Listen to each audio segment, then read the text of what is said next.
Hi అండి, అందరికీ నమస్కారం. నేత్ర ఛానల్కు స్వాగతం. జూన్ 2న రాజీవ్ యువ వికాసం మంజూరు పత్రాల జారీ.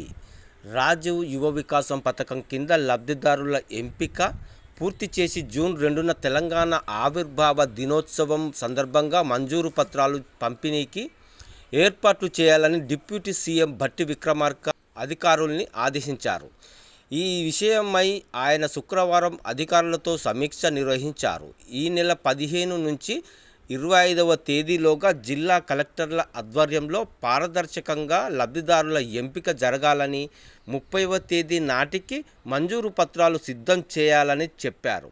మంజూరు పత్రాలు పంపిణీ అనంతరం లబ్ధిదారులకు శిక్షణ కార్యక్రమాలు నిర్వహించి యూనిట్ల గ్రౌండింగ్ చేయాలని సూచించారు.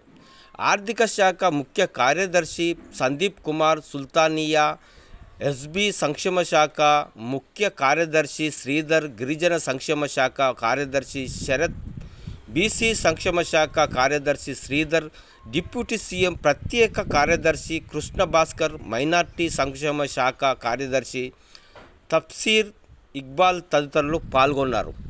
ఈ జూన్ 2వ తారీఖున రాజీవ్ యువ వికాసం పత్రాలు అయితే జారీ చేస్తారటండి. ఎవరికి అర్హత ఉన్నదో వారికి ఇవ్వాలనైతే చూస్తున్నారు. అయితే ఇది మన తెలంగాణ రాష్ట్ర ఆవిర్భావం రోజున ఈ పత్రాలు అయితే అందరికీ అందించనున్నారండి. ఓకే అండి.